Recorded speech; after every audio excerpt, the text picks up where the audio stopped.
forgot to put the ear in.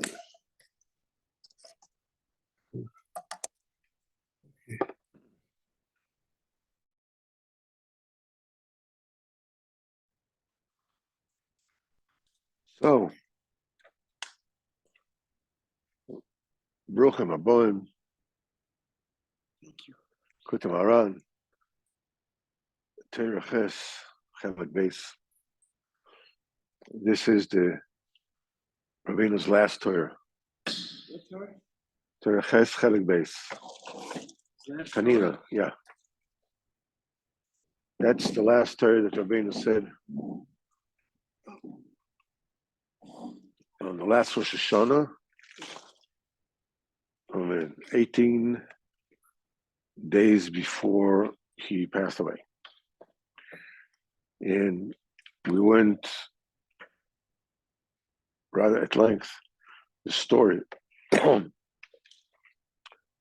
how this Torah was given, under what condition. Rabbeinu was barely alive. And this, as we can see, as you'll see more, is a very big, very intricate Torah that this is what Rabbeinu said. 18 days that the page on the pasuk with which Rabbeinu starts the Torah, Tiko b'chodesh shoifa b'ketzar yom chagenu ki chok liYisrael hu mishpat v'lo Yaakov. That's the pasuk. Yisrael Rosh Hashanah, it's Nagia to Rosh Hashanah. The parish for this Rabbeinu said after Yom Kippur, but the Torah itself, he said Rosh Hashanah was unbelievable, mysterious nefesh.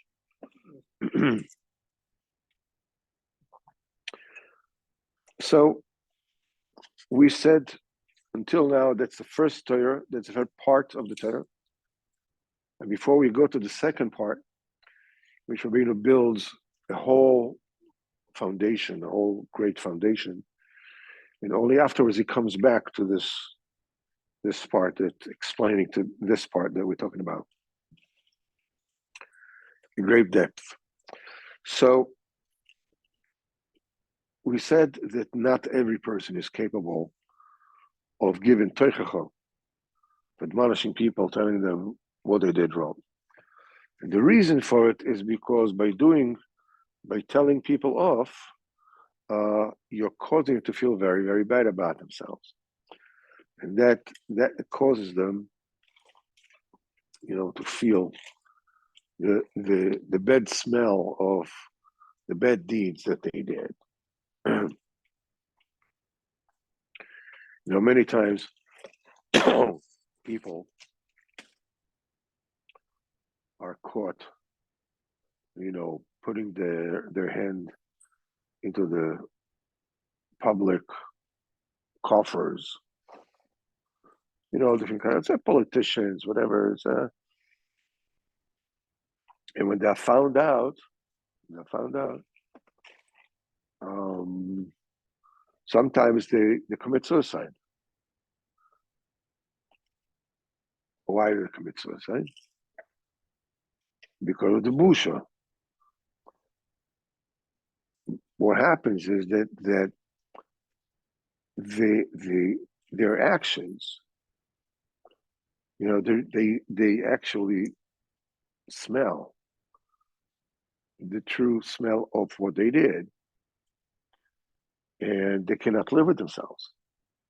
You just can't. I don't know if that story that I'm going to tell you is true. I have no idea. That they said that one of the pilots that dropped the nuclear device, I don't know if it's Hiroshima or Nagasaki, I'm not sure, one of the two, he committed suicide afterwards. And he didn't even know what was going to happen. He didn't know that, like how many people are going to die from that. Yeah. I don't know if it's a true story, but and reason for it is like when somebody kills, I don't know, 60,000 people, the fact that he didn't know is not an excuse. You know, it sounds like it's too much to bear. It's the smell of the bad deeds. So when a person is being told off, about his meisim, it raises the bad smell of the meisim by him, and he basically stinks by himself. And that weakens. An example, the pilot of the Japan thing. He saved lives, actually. Beseder. This is, when you're zooming out, over a picture, but somebody was involved in that. Yeah, I don't know if the story is true, but it's. Actually, feel bad about that. Well, they say he saved lives. Bevadai, you're Bevadai right. But when somebody is involved, in exterminating people on such a scale, the personal responsibility that he feels, whatever, I don't know. But, it's just an example of where the purifications of one's deeds comes overwhelming. And that weakens the neshama. And because it weakens the neshama, it weakens all the worlds that are dependent on your neshama. So, but what do you do? There is a way to admonish that will not cause people to become sick with themselves. It does not weaken the neshama, but however, in fact, it increases the good smell. It makes them feel like, somebody like you, a pastorist, you. I understand somebody else, but you, it's like some kind of but, and Rabbeinu says that's the call, that's the voice. To reach the madrega of Kol HaMachiach, where the call itself does the job of implanting and embedding good smell in the people that you're admonishing, even though the words can be very, very harsh. Because a person was zeicher to a call, this kol HaMachiach, the proper Machiach, is and this is what it says. We said, Rabbeinu says, listen, there's two types of foodstuffs, of sustenance. There's the sustenance of the body, the sustenance of the soul. This is already on the road of acquiring this kind of voice, this kind of call. And we're just asking about you. And when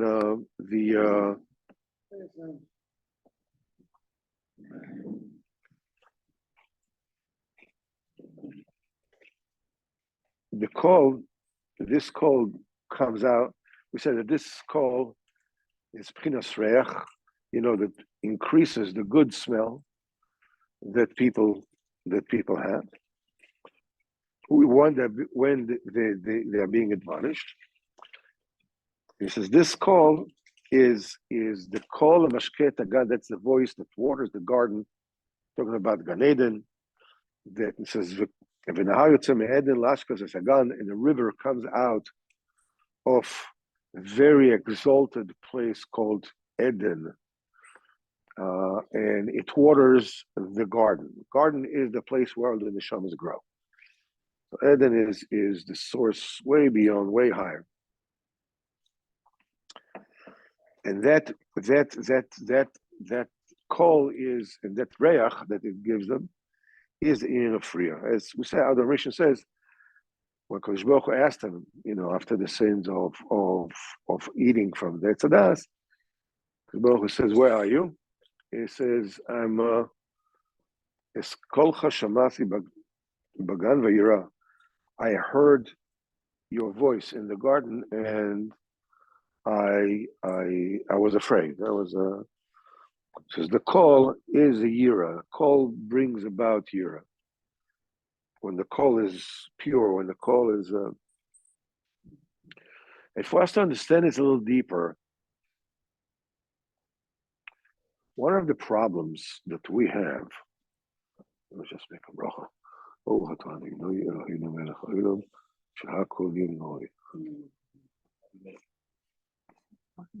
Yeah. One of the problems that we face in our avodas Hashem,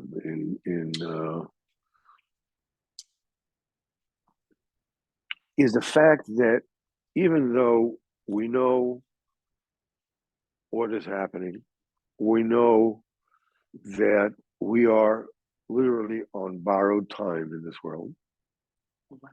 Borrowed time.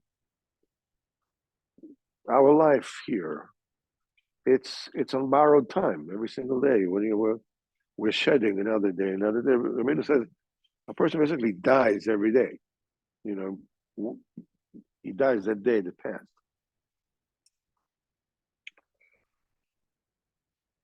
But somehow, it still remains somehow somewhat theoretical. We know, we understand everything, we know everything, but there's and the tzaddikim tell us, what are the consequences of not only of bad deeds, but bad thoughts, bad speech. Doesn't come in. Just like it doesn't penetrate. We seem to be stupid with a capital stu. The reason for it is that we are hearing, we spoke about it a few times ago, there is a voice that comes as Kol Yashar. It's a straight voice, also called Or Yashar, straight light. That's the light of Kodesh Baruch Hu. That voice is the voice of Kodesh Baruch Hu.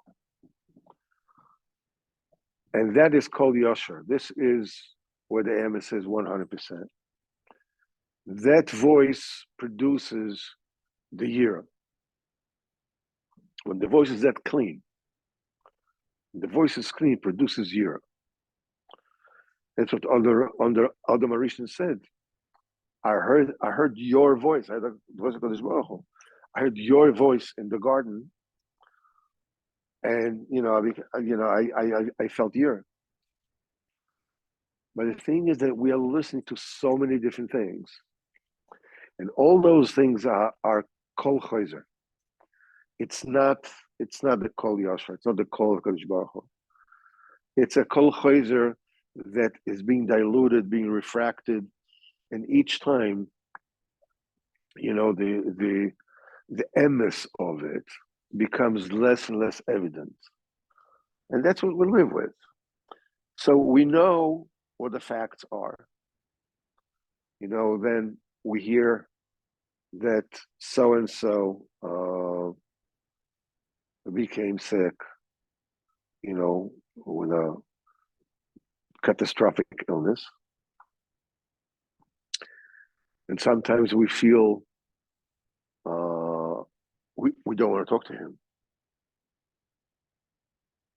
We don't want to visit him. We don't want to associate with him. What did you do? It's not what he did. He didn't do anything. We want to preserve our delusion. Well, maybe it isn't so. Maybe Mashiach will come and wants to die. Some kind of theory like that. The Bena says Don't go there. He says, all those people who say Mashiach will come, people will stop dying. He says, I have news for them. Mashiach himself will die.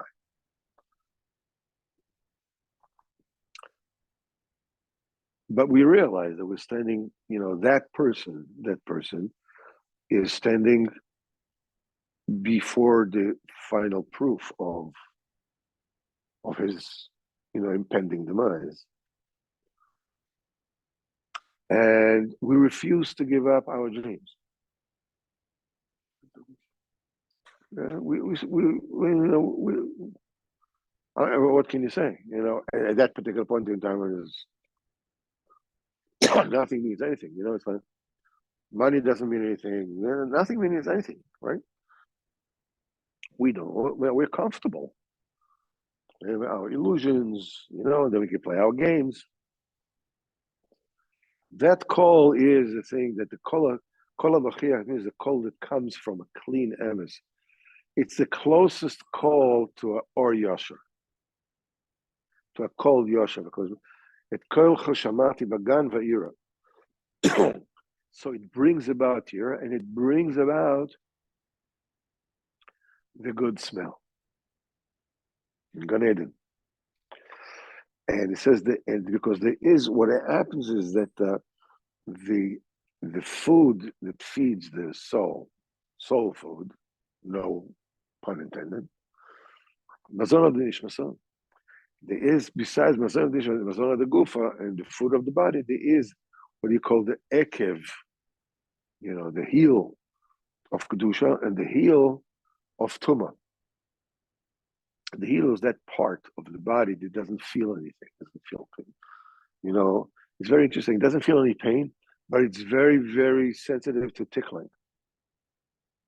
The heel. Sensitive to what? Tickling. You practically, you can't feel anything there. But when you tickle, the permanent, like the bottom of the leg, it's just kind of this thick skin, it's like a, but nevertheless it feels, anyhow, be it as may, that's a, going off on a tangent. Anyhow, be it as it may. So Akev Sitracha is Akev is that comes when a person is standing on his heels, is standing on his, that's the thing that gives him, his stability, is able to stand up, to stand in his. So Akev Sitracha, it says this, it comes about when a person does not eat in a way that strengthens his neshama, but actually eats in a way that strengthens his body. Now he's eating to have in Taivas Achila can be either to fill your stomach with the shawarma and lafa, big. But you just put a little more meat in it. And that put more meat, and put hummus in there, some amba, and put the French fries also before you wrap it. Would you like that? A little more tahina, maybe.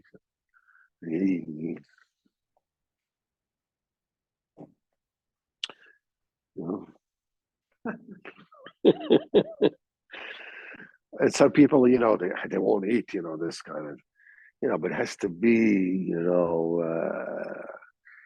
it's a wine, it's made of grapes, in this particular year, this particular place, that side of the hill, or that side of the hill, and then they have all kinds of words to describe it. It has, it's earthy with touches of peaches and all kinds of nonsense. That's and the thing is that people that drink wine, they get into this, they understand what they're talking about.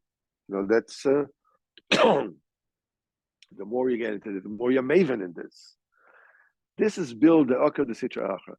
It's all in the pasuk that David HaMelech says, Oichel lachmi, the one who eats my bread, Higdil alai Akev, has made great upon me the Akev, the heel. Al Pipshat, it means people that I give sustenance, are going against me. But Rabbeinu here uses the pasuk to say that, by eating in a way that strengthens the mezoina de gufa, the sustenance of the body, causes the okay of the sitra achra, the heel of the sitra achra, that kind of colorlessness. The colorless, it's like insensitive to what reality is, what the emes actually is. So the tikkun is this call, and that call is machnia, defeats the okad sitra achra. This is what they call call Yaakov. But Yitzchak said, the voice is the voice of Yaakov. And when he says, come to me and let me smell you, so when Yitzchak smelled Yaakov, he says, Reach b'ni ki reach hasoda, see that the smell of my son, and the smell of the field. Rashi says, Chakal tapuchim, this is the field of apples. Have you ever seen a field of apples? Orchard. You see a field of apples. So this is probably a proof that Rashi learned Kabbalah, because Chakal tapuchim, that's the Malchus, that's Gan Eden, and it's a terminology that the Kabbalah use. Sdei tapuchim. Yeah. Yitzchak says, see the smell of my son is the smell of a field. Rashi says in the Chumash, what kind of field? Rashi says, Sdei tapuchim, a field of apples. Where do you find field of apples? Apples don't grow in fields, they grow in orchards. Sdei tapuchim is chakal tapuchim. This is what we sing. That's a malchus. That's a and it says, and this is the kol hamochiach harui. That's the voice of the proper admonish. Ifchinas harem keshofer kolecha, raise like a shofar your voice. The hagad laami pisham, and announce to my nation their crimes. In here, you already see a remez that the voice, the call, is the bechina with which he admonished Israel. He doesn't say, put choice words. He says, raise your voice like a shofar. The voice is the thing that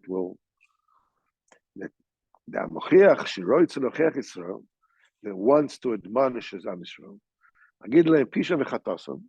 To tell them their transgressions, their crimes, and their sins. He needs this voice. Why? So he doesn't make them smell bad by themselves. Because he is reawakening their sins. When he says, if it's unmoved, something doesn't smell good. It's not moved, it doesn't smell that bad. But the minute you move it, this smells all over again. You need that voice. Through this voice, he's adding and giving them a good smell. Because what happens is this voice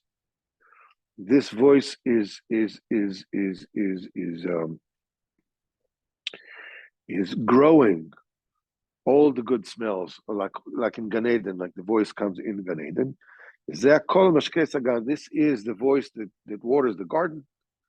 That all the smells, all the yiras, all the true yiras come from there. So why is it harem keshofar kolecho?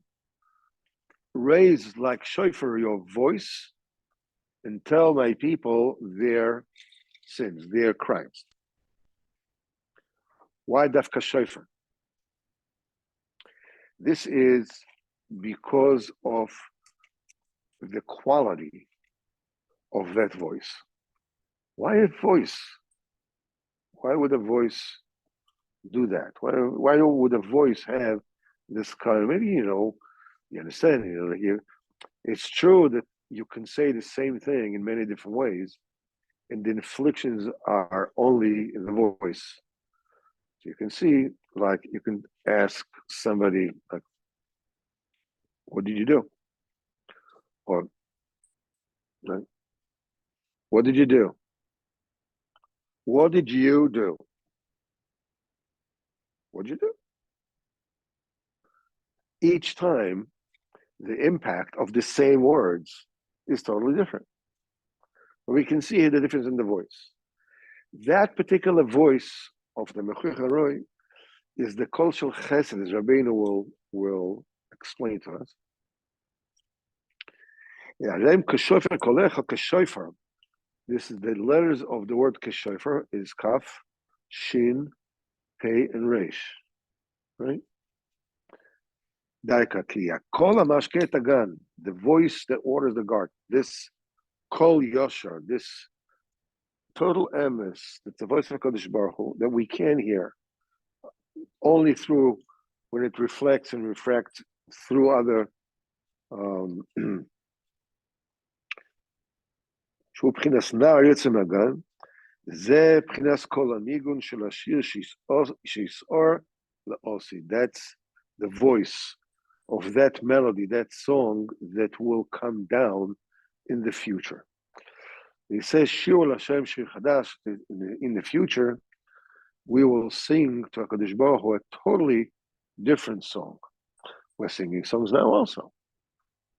What are the songs that we are singing now? Why they're not good enough to sing to HaKadosh Baruch Hu in the future?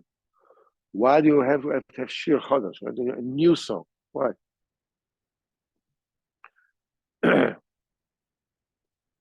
The answer is that the songs, when we sing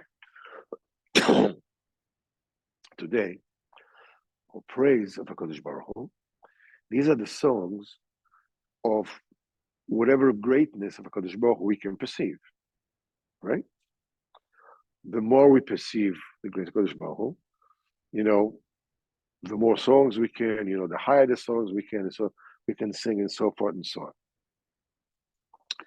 Our perception of the greatness of HaKadosh Baruch Hu right now is limited, within the Bria, within creation. I mean, that's the voice that we hear. That's the awareness of HaKadosh Baruch Hu that we have. So we sing accordingly. But the Osid Lavai, in the future, the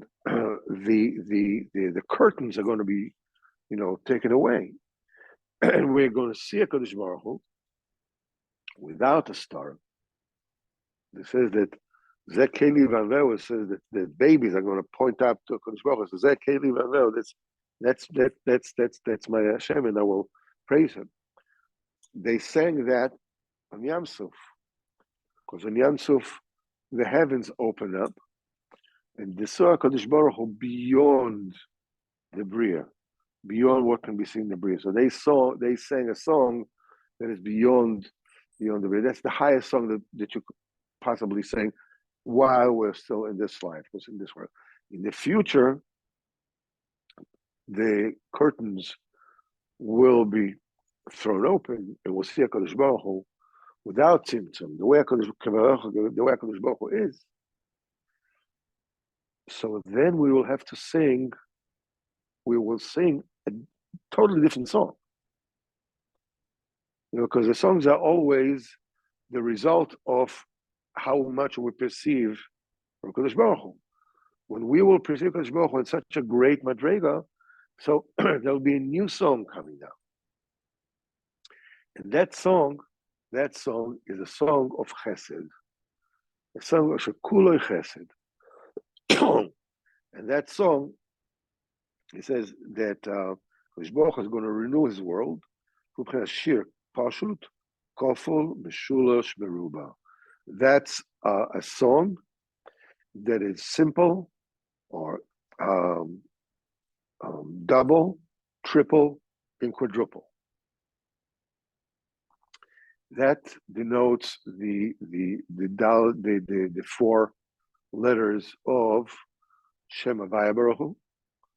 When you write it, b'milui, so it goes like Yud, right? Then you can Yud K. So Yud is Sher Poshet.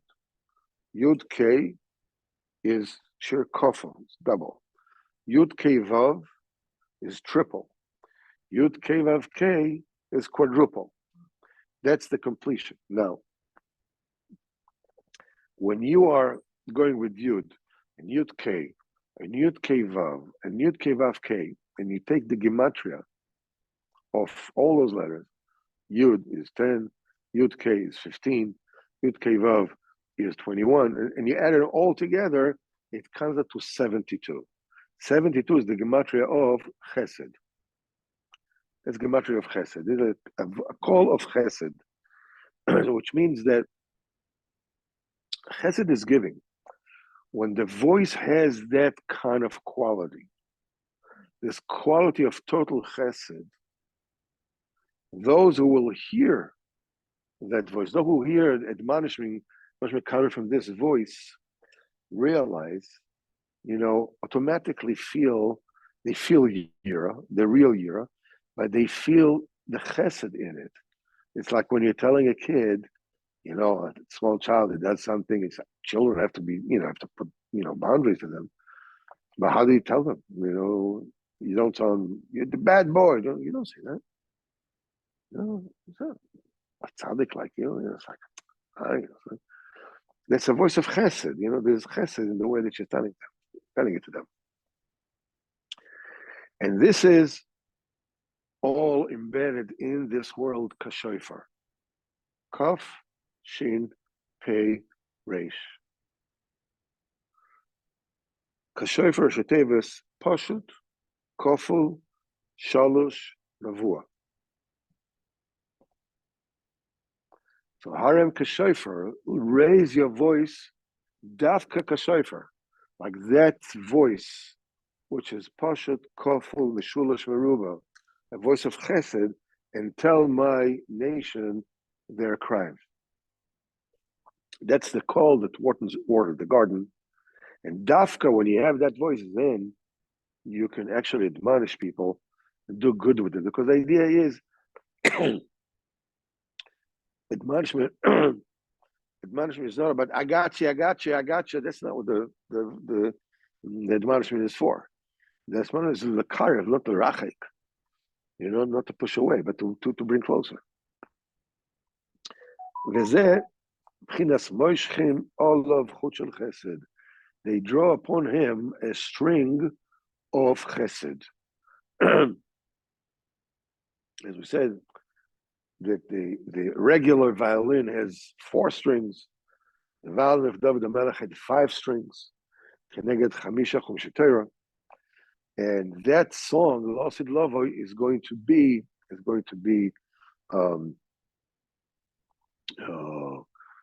played on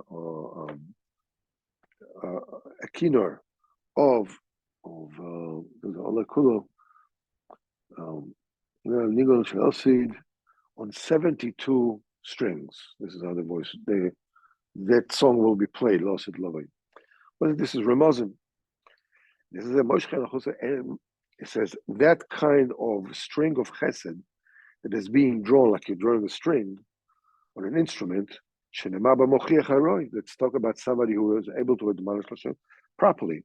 Chazal said, Maseches Tamid in the Gemara, anybody who admonishes his fellow Jew, Hashem Shemayim, in other words, to be the car of him, to help him out. Moishchin olav chut shel chesed Shemayim, they draw upon him a string of chesed. Mochiach adam achrei chen imtzo. Somebody who admonishes a person will find chen, will find this moishchin chut shel chesed. Chut shel chesed, this kind of chut shel chesed is b'chinas. That's the string that is being made, has been produced, from those. The tiny strings, the tiny, the nimin, those strings, and when you if you ever see, strings of instruments, they're taken from strands, and they're woven together, rolled together to make a string. So, chut shel chesed is a chut that is a string that is being made from those strings that nimin, that sheer, that voice of L'Osid Lovoi, the 72 Ein Bes Nimin, Shem Yud, Yud K Vav K that we just said. Pashut Kofel Meshulash Meruba. As I said, Tikunim altogether 72 Ein base communion chesed. On these strings, Yisnagen that voice, that song of the future will be played. Kodesh Baruch Hu is going to renew his world. Kodesh Baruch Hu is going to rebuild the world totally with chesed. That song will come about. It's chut shel chesed that's how the proper mochiach been described. That's that chut, that string that comes out of those strands, that the song will be Yachidush Olam, as we said. We draw upon him chut shel chesed. It's like when you put an instrument, string on an instrument, you have to stretch it. This is how you can play. So the voice of Mashiach Harui, the proper Mashiach, gives a good smell to the neshamas.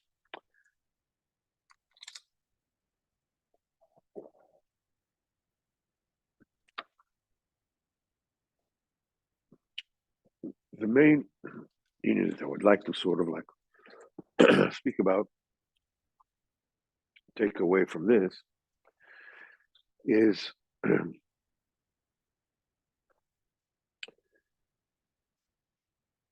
obviously this is Mocheres Chavera, you're admonishing your friend, a fellow Jew. You have to be very careful on how you admonish them, not to break them. It's very easy. Somebody holds by something, holds a certain yid, certain rebbe, or whatever it is. He holds that he's a tzaddik, or whatever it is. Then you can come to him and say, he's a tzaddik, he's not a tzaddik. Okay, no, so now you broke him off from this tzaddik. Where are you going to take him? Now you lost everything. There's nowhere to go. You can't take somebody from somewhere where he is without, unless of course it's a bad place, but without giving him an alternative, where to go. In Torah, Reish Pei Beis, that was the Torah's manis for a very, very long time. Rabbeinu said that a person should find nekudas tovos, good points, by other people, even Rishon, even people that are. And because Rabbeinu said, it's not that you're saying that. Sorry. The bad that they did is not bad. You're not saying that. What you're saying that, yeah, the bad is bad in Achinami, but there's good in them. Well, it's not possible that they never did anything good in their lives. And Rabbeinu says, with this, you're actually elevating them. And we can see that. Because a person comes into a room, and immediately people feel Euro, and they feel like they're judged. But he didn't say anything. Why? Do you know some people that come into a room, you feel like that? Ever happened to you? I said that when some people come into a room, and they look around the room, and you feel like you're being judged. You feel like there's the bad vibes from that guy. You know what I'm saying? He didn't say anything.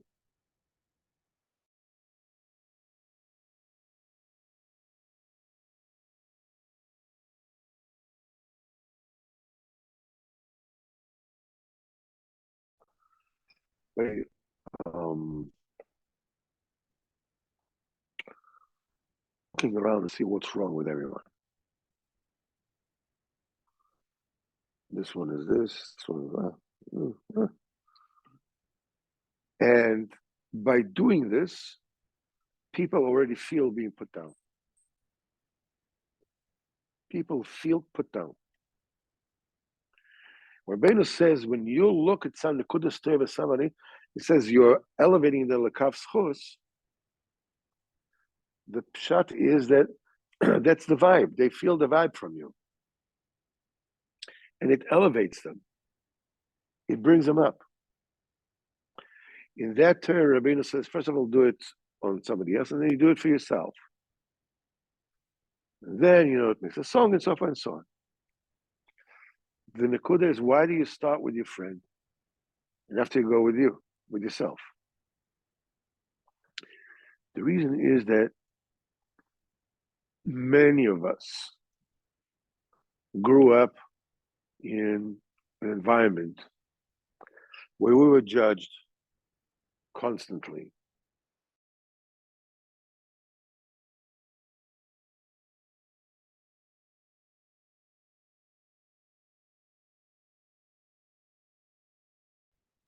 Where the verdict is like, okay. So we learn to look at things that way. We learn to look at ourselves that way. First of all, we're looking what's bad, what's wrong.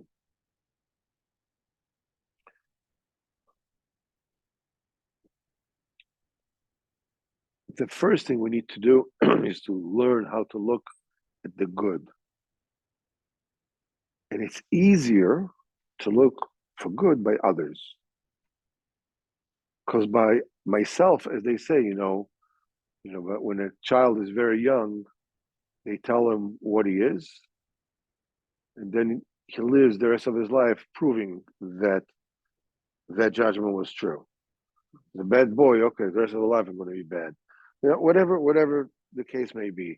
But the point is that the same thing that you are ordered to give teichocha to somebody else, you have to give teichocha to yourself. You have to admonish yourself. And the same way that you have to admonish, you cannot admonish your friend without kol, which is a chut shel chesed, without the kavanah to be mekarev, to bring closer. The same way you cannot admonish yourself in a destructive way. You can't.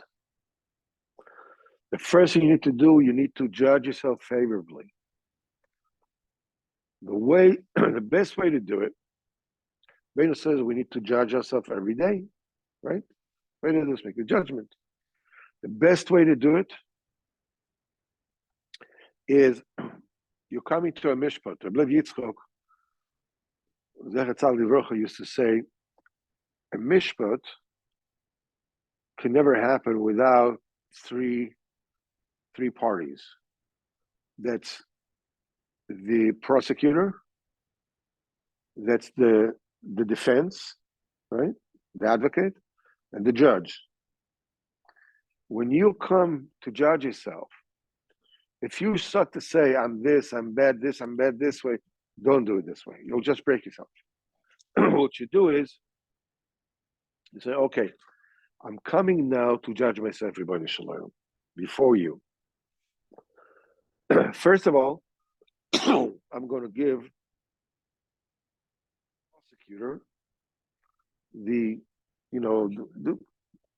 within me. I'm speaking to Hashem. I say, I'm going to give the prosecutor the right to speak. Prosecution always speaks first. And then I speak about myself. And I say the things that I know. Is that true? You call this davening? You call this learning? And so forth and so on. And here I looked at what I was not supposed to look, and I said what I was supposed to look, and I shamed this one, and I didn't return money to somebody else. And so when you go through whatever it is, as the prosecution does, and you put it all out. Things that you know that are true.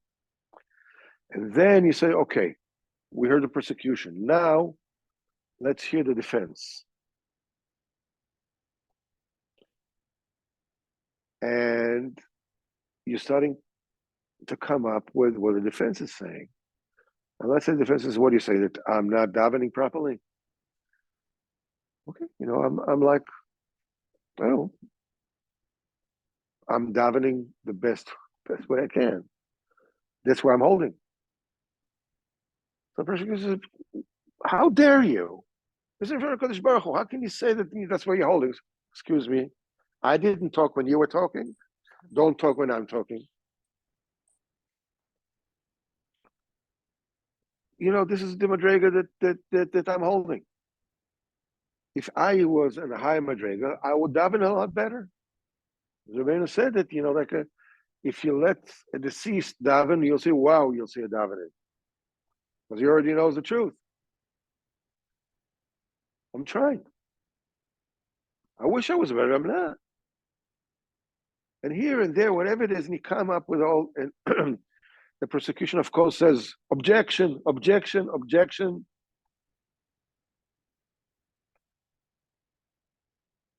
And when you finish, okay. Now, what does the judge say? The judge that we're talking about is not a judge that is a hanging judge. It's the judgment that you're doing for HaKadosh Baruch Hu. You want to hear the Kol Yashar. What's the truth? What is the call the judgment that I need to hear to bring me closer to HaKadosh Baruch Hu? And when you look at it this way, suddenly, HaKadosh Baruch Hu gives you within yourself, you say, listen,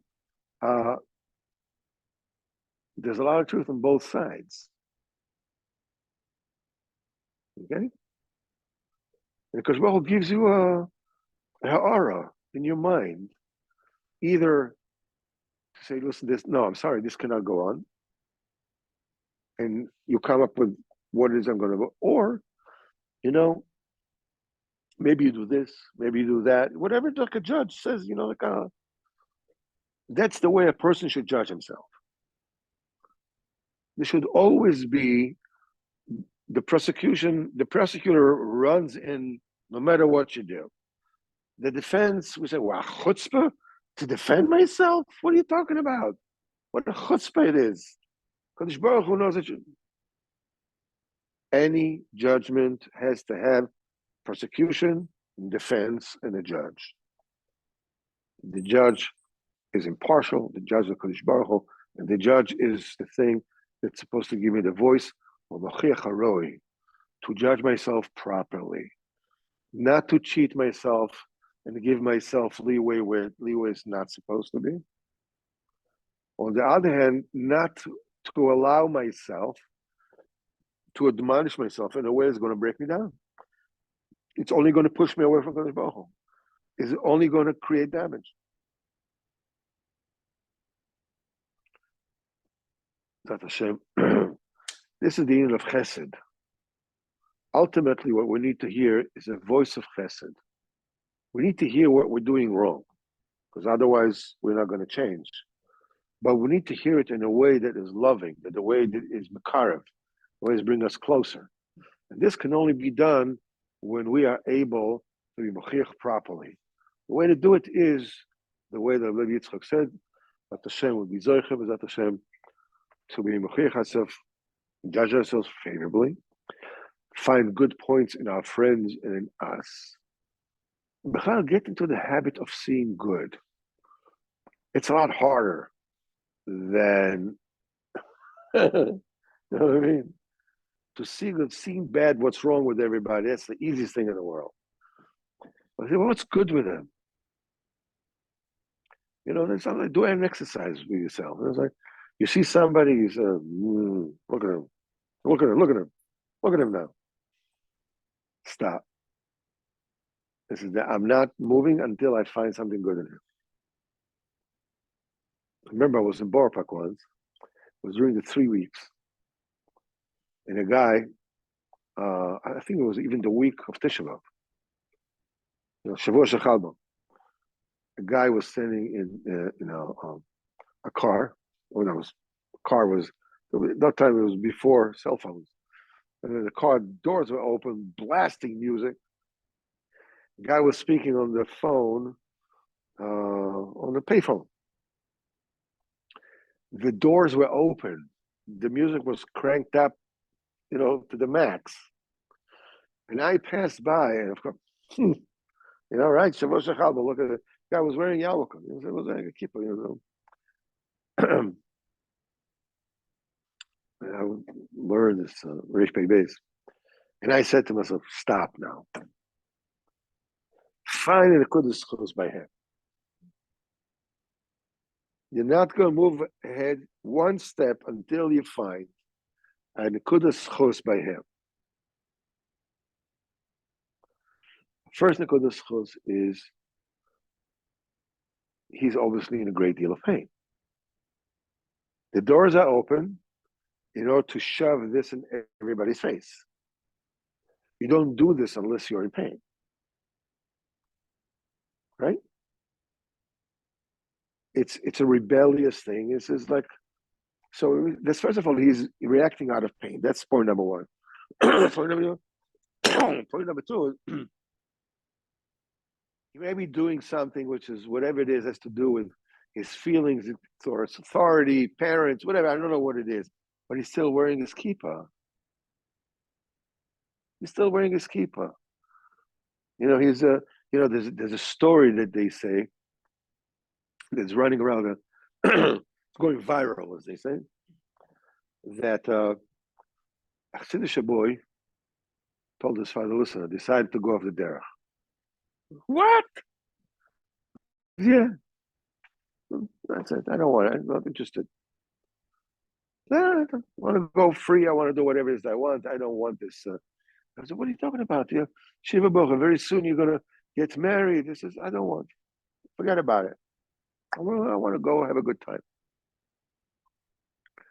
But the father, he knows. In the morning, the father sees the son goes to shul, puts on tefillin, and he davens. Then he goes and he's learning. And he does milchet, his marv.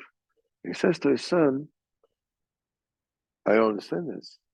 You said you wanted to go over the derech, and I see that you're davening and you're learning. And so the son said, you see, when I was a Chassidish boy, you know, all you saw is what I didn't do. All the bad stuff. Now I go over the derech, suddenly you see all the good things I do. Ain't that the truth, huh? So the same way, look at the good stuff in you and others. Because you're a good Shabbos, Pashas Vayishlach, you're using the Lochem. Tremendous. Thank you very, very much. And let's see, where is the stopping the recording? Hold on. So we'll meet Moshe Shabbos, stopping the recording. Yes, stop.